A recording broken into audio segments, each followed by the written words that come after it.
3 years after the end of the greatest war humanity had ever known, the wounds of World War II were beginning to heal. The horrors of that incineration of society's foundations, now reduced to memories, to laments fading into the sands of time, had left an indelible mark on what we called the world. But as we tried to rebuild it from its ashes, the shadows of a new war, this time a quieter one, began to loom once again. Like two giants reigning over this new world, the United States and the Soviet Union were leading a clash of two irreconcilable visions of the future. A silent confrontation, a political, technological, and economic dispute, whose seeds, sown at the end of World War II, had fully germinated. The undeclared conflict of the Cold War was at its peak, and with it, paranoia about what might lurk in the skies poisoned the minds of those pulling the strings in this cold, intense theater. Amid this growing uncertainty, the United States sought a force capable of responding swiftly to global threats, deterring potential Soviet aggression, and leading the development of advanced technologies.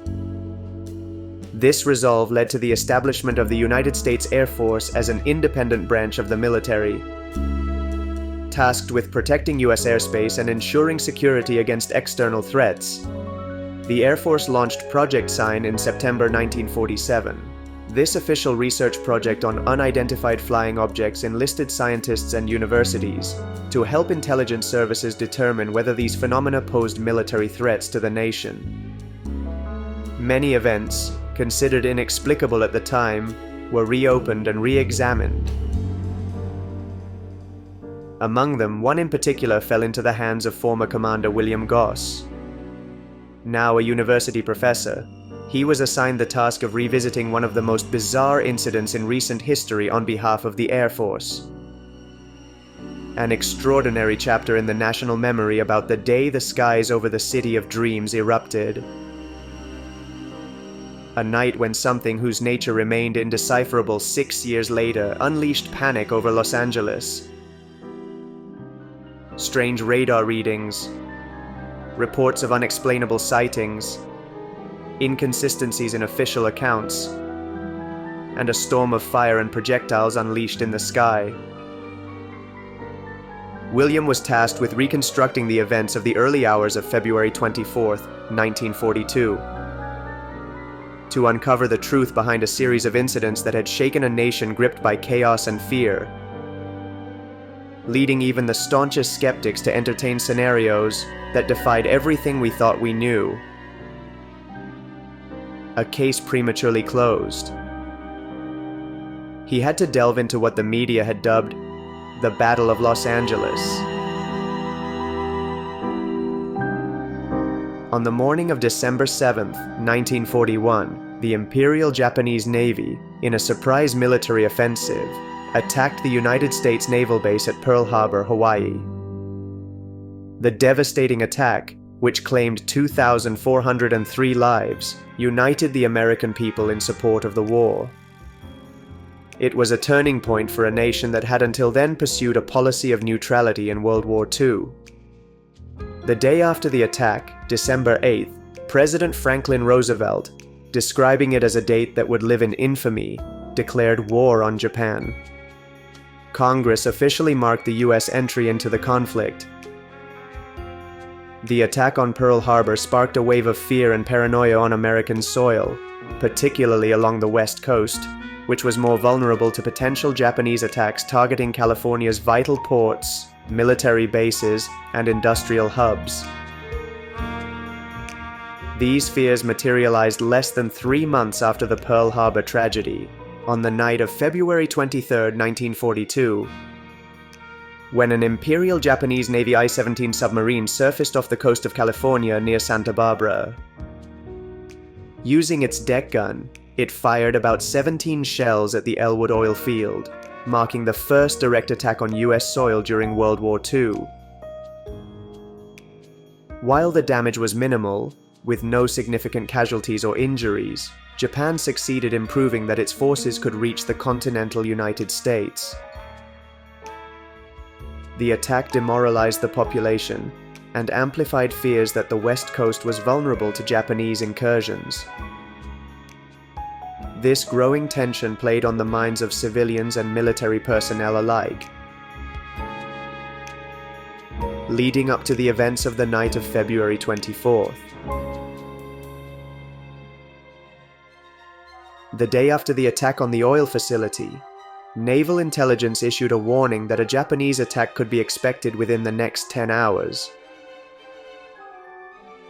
This alert unleashed chaos when the 37th Coast Artillery Brigade and the 4th Air Defense Command received a definitive message from intelligence. Attack on Los Angeles expected tonight. At 10:30 p.m., military radar detected an unidentified object about 120 miles off the coast of Los Angeles, heading toward the mainland. Military authorities immediately declared maximum alert, and all protocols were set into motion. Deafening air raid sirens woke all residents, and the city's power was cut. A total blackout of Los Angeles was imposed to prevent enemy aircraft from making visual contact. All radio stations ceased broadcasting. The city disappeared into darkness. By the early hours of February 25th, radar contact with the object was lost. Whatever it was had vanished. But reports from the ground began flooding in. Thousands of phone calls overwhelmed the lines, with witnesses describing strange lights and objects in the sky. Some spoke of aircraft formations. Others mentioned bright flashes. Air raid sirens signaled an imminent attack, and under the cover of night, military searchlights scanned the skies for the alleged aircraft. Finally, at 3:06 a.m., the lights converged on a single point, and the skies over Los Angeles erupted. For an hour, anti-aircraft artillery fired nearly 9 tons of ammunition into the sky. 1,400 shells bombarded what, despite the smoke and explosions, was described as a flying object. The barrage ended at 4:14 a.m. The city had just witnessed what would be dubbed the Battle of Los Angeles that very morning. Authorities restored power after 7 a.m., but military communications remained chaotic. Some reports claimed aircraft had been shot down, while others described large metallic objects impervious to artillery. Whatever the case, it was clear that after daybreak, no evidence of downed aircraft was found. Nothing had fallen from the skies. We did not understand the nature of the enemy we had fought. The Battle of Los Angeles had ended, but the fear of what lurked in the skies had only begun to bloom.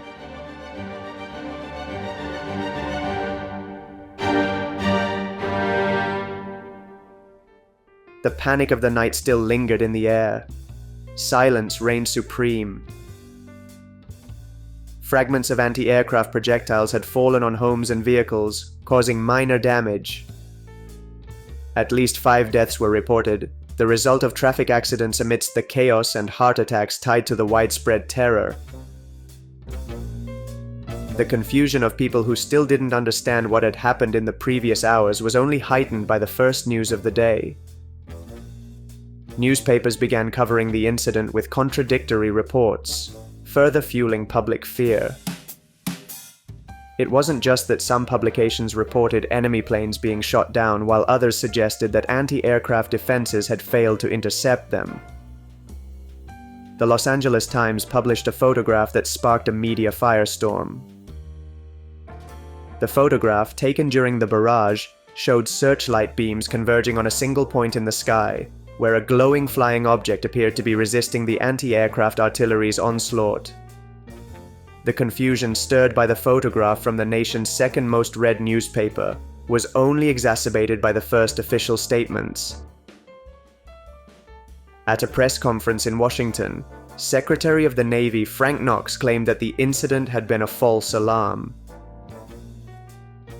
No enemy planes had flown over the city's skies, and the bombardment was merely the result of nerves, overexcitement, and tension in anticipation of a Japanese attack.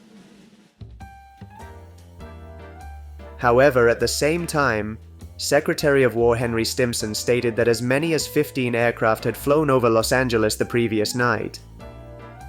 Their origin was unknown, but something had traversed the skies. And whatever it was not American. The accounts from the Navy and the government were completely contradictory. Yet the idea of a Japanese attack seemed the most plausible hypothesis. After all, over 30 independent reports from military personnel in the area mentioned aircraft, some describing formations of up to 25 planes, over the city that night. The day before, the Japanese Empire had attacked an oil platform, and naval intelligence had warned of a possible enemy attack on California, not to mention the radar readings before the visual contacts. But too many things didn't add up to the theory of a Japanese air attack. Whatever the artillery was firing at, those aircraft did not retaliate. There wasn't a single attack from those supposed enemy combat planes.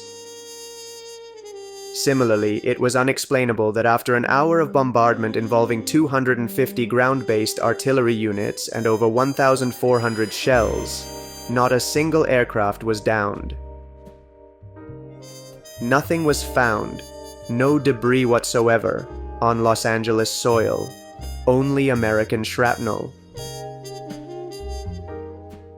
Additionally, military radar readings showed that the objects had been moving at very low speeds, incompatible with conventional aircraft throughout the engagement.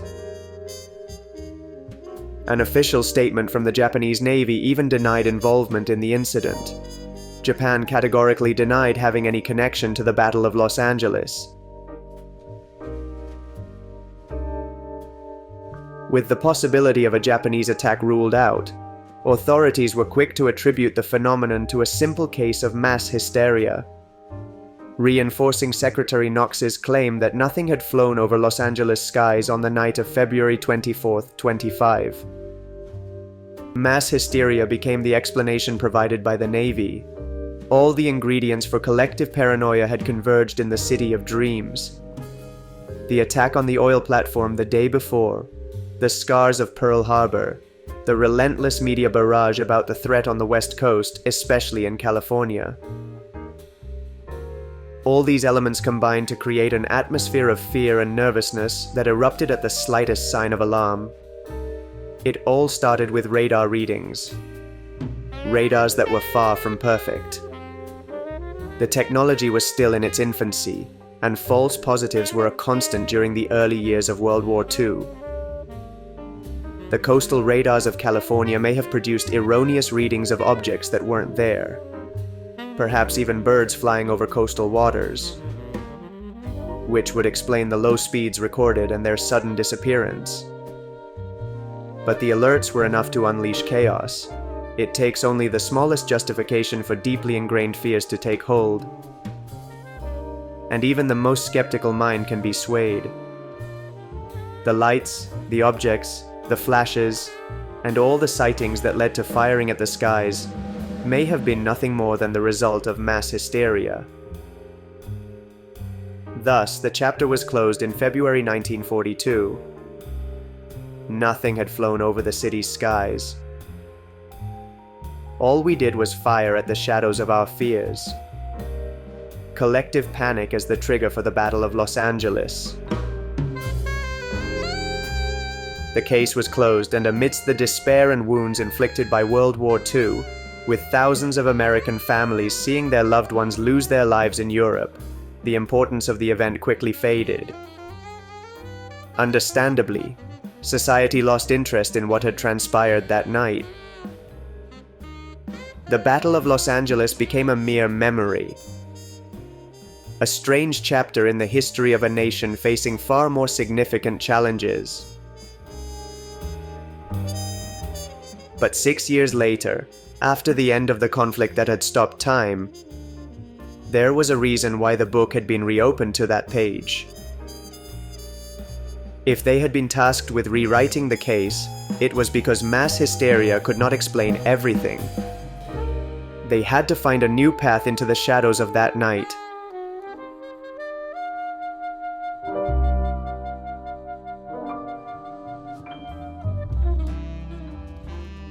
Against all odds, in the midst of an indecipherable maze of documents, they found the path they had been yearning for.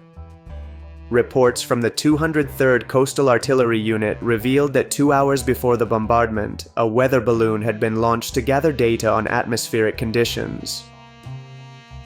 Weather balloons were essential in wartime scenarios, providing information about wind speed and other factors that, following naval intelligence's alert of an imminent Japanese attack, were crucial to assess.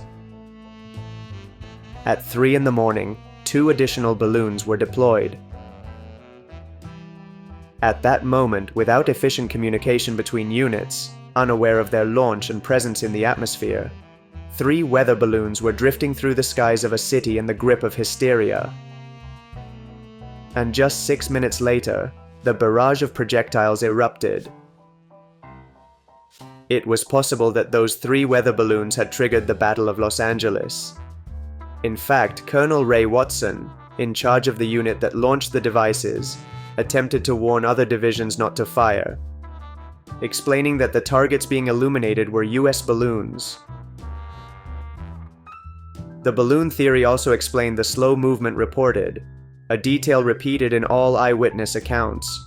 Reconstruction suggested that the objects took more than half an hour to cover a distance of less than 40 kilometers. Far too slow to be an airplane, but perfectly consistent with a balloon carried by air currents. During the bombardment, the balloons would have been completely destroyed, explaining the lack of debris on the ground. Even so, the hypothesis raised several questions. Weather balloons from artillery units were equipped with a red light visible from over 25,000 feet. Although the hysteria of the moment might explain the confusion, it was difficult to imagine seasoned Navy veterans failing to identify them. Furthermore, the first balloon had been launched at 1 a.m. It did not account for the radar readings that initiated the events at 10:30 p.m. Not to mention that these balloons were less than 1.5 meters wide at an altitude of several kilometers. While the lights they carried might explain the flashes reported, it was implausible that civilians on the ground would mistake them for aircraft. The inconsistencies were too significant to attribute the incident to these devices.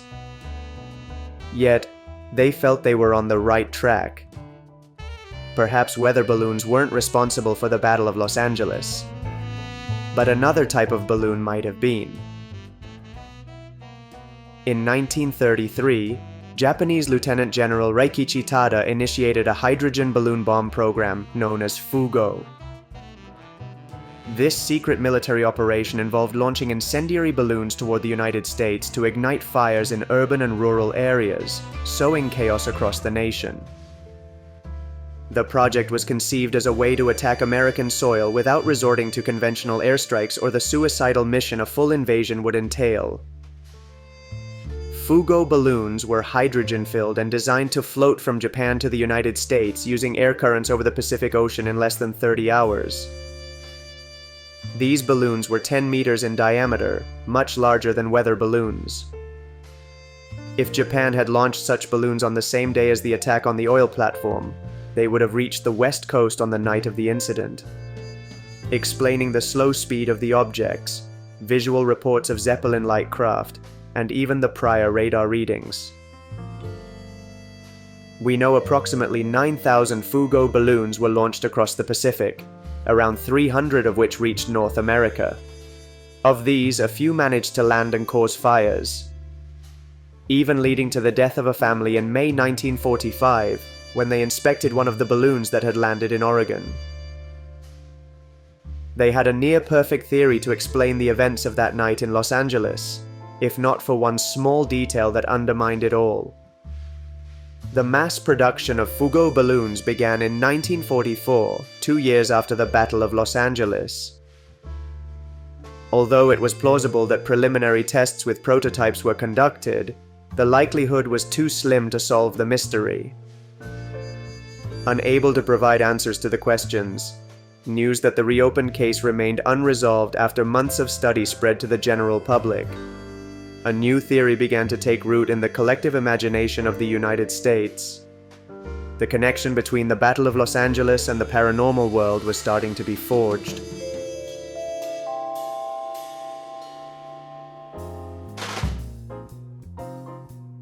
With the mystery of that February night in 1942 solidifying as one of the greatest enigmas in national history, former US Navy pilot Donald Keyhoe turned the Battle of Los Angeles into a media phenomenon by suggesting that government explanations would never put the mystery to rest. What had haunted the skies that night was extraterrestrial in origin. We had been visited by beings from another world. Keyhoe was one of the earliest proponents of the idea that UFOs, unidentified flying objects, represented a real, interplanetary phenomenon. After retiring from the Navy in 1931, he became a writer and a prominent advocate of the idea that humanity was being visited by these flying saucers, whose existence was being denied by a government concealing information on the matter. The Battle of Los Angeles fit perfectly into his narrative. The lack of a clear and satisfying official explanation fueled suspicions that the population was being shielded from the truth about the presence of extraterrestrial beings. The newspaper image, showing a kind of flying saucer illuminated by searchlights and seemingly impervious to artillery, the strange radar readings, the nature of the visual sightings, and even the slow speed of the objects all reinforced a vision that aligned with ufology. Keyhoe's statements, the authorities' lack of transparency, and the photograph in the LA Times sparked UFO fever. Yet everything rested on that image, the sole piece of supposed visual evidence that propped up these unfounded accounts of alien visitation. The snapshot published on the front page of the Los Angeles newspaper on the morning of February 26, 1942, depicted something truly extraordinary. At least 8 searchlights converged on a point where they illuminated something that indeed resembled the flying saucers depicted in works of fiction. But photographic analysis revealed that the image had been retouched and enhanced. This on its own need not have been scandalous. It was common practice to improve the visibility of printed photographs in newspapers. With access to the original photo, they saw that it was very different from the one published. Without the post-editing enhancements, nothing beyond the searchlights was visible. The object central to the UFO theory simply wasn't there. The sky had been darkened, the beams of light had been brightened, and what were merely lens flares had been altered to look like explosions. Moreover, they had no access to the negative because, as the newspaper editors revealed for the first time, the image had not been taken by an LA Times photographer. It had been captured by someone anonymous with no recorded identity. It could easily have been a hoax, a fake image published to capitalize on the media frenzy surrounding the event. They had dismantled the foundations on which the UFO community was standing. But as they closed that door, a window was flung wide open with the emergence of documents that reignited speculation about extraterrestrial visitors.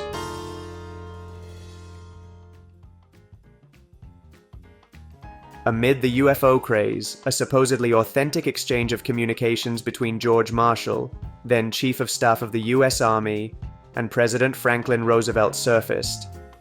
The leaked documents included a memo from Marshall to Roosevelt dated February 27, 1942, 2 days after the Battle of Los Angeles, detailing how the military had recovered 2 aircraft in the vicinity of the incident. One near the coast between Los Angeles and Santa Catalina Island, and another in the mountains near San Bernardino. In the letter, Marshall allegedly informed the president that the objects bore no resemblance to conventional aerospace technologies, and that whatever they were, the crafts must have been of interplanetary origin. without much scrutiny, the letter was taken as authentic evidence that the Battle of Los Angeles may have been humanity's first contact with an extraterrestrial civilization. However, the credibility of the leak was at best exceedingly dubious. No documents had been leaked, only 35mm photographs of the supposed writings. They didn't have the actual pages, which would have allowed for authenticity analyses. Just photos.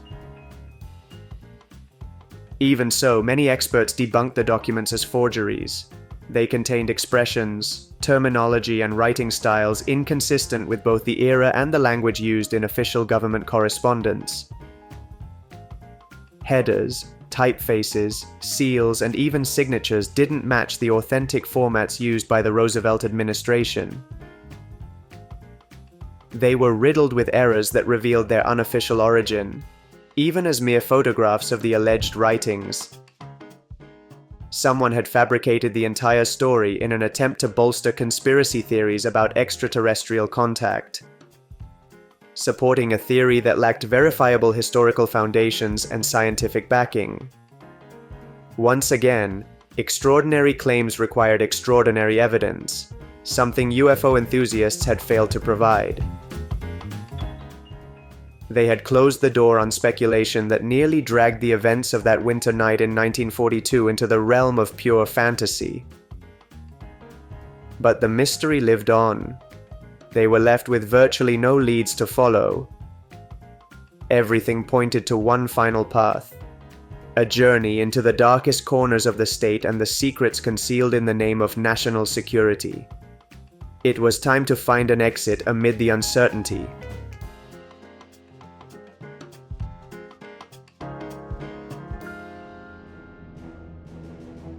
Having scrutinized every minute detail of that night to exhaustion, among all the pieces seemingly belonging to different puzzles, there was one overlooked detail that could open the door to an unexpected conclusion. When the radars detected something approaching US soil, the Navy sent no aircraft, not to intercept the unidentified object, nor even to determine what it was.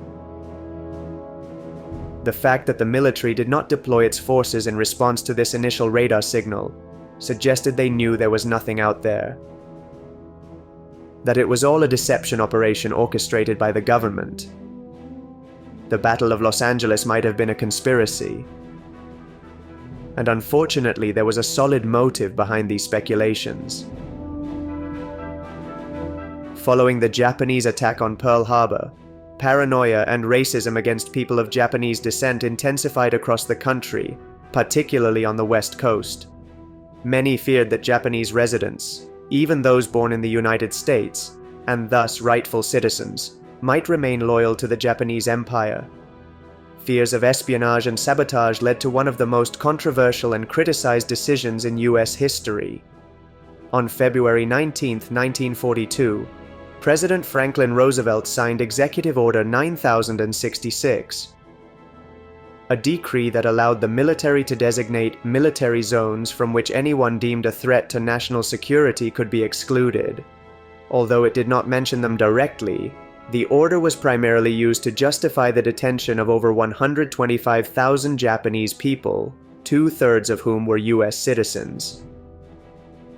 This authorized the forced relocation and imprisonment of families in concentration camps in the country's interior under extreme security measures. Japanese families, compelled to abandon their homes, businesses, and possessions within days, were relocated to internment camps in remote areas. The government had sanctioned the incarceration of tens of thousands of people without charges or convictions for any crime. Their only offense was their ethnic background. A barbarity they would need to justify to a public that, while living in fear of potential attacks, might view this as an unjustifiable war crime. It was naive to think it coincidental that barely 5 days after signing Order 9066, the Battle of Los Angeles shook the nation. It was not irrational to think it was all orchestrated by the government. A perfectly staged performance to ensure every citizen viewed the decree's application as entirely necessary. Perhaps it was all a conspiracy. A government ploy to inflame fear of the Japanese and secure public support before committing an atrocity that indeed has largely slipped under the radar of history. The Battle of Los Angeles could have been the tool they needed to justify an assault on citizens' rights. The terror of darkness, violence, and fire silencing all the voices that might rise against them. A nation gripped by uncertainty, paralyzed by fear of something lurking in the skies, blind to what was happening beneath their feet. The government conspiracy theory made all the pieces of the puzzle fit, but without access to the secluded corners of state secrets, all it could ever be was just that, a theory. Another narrative to make sense of a story teetering on the fragile line between reality and fiction, truth and falsehood. The Battle of Los Angeles now exists only in faded memories and the vivid collective imagination. A story that accommodates all kinds of beliefs and conclusions to its enigma. Perhaps something truly flew over the skies of the city of dreams that night. Or perhaps it was all a ruse. The only certainty is that battles are not fought solely on land and in the skies. They are also waged in the mind, through the fears and anxieties we project onto that vast ocean of darkness.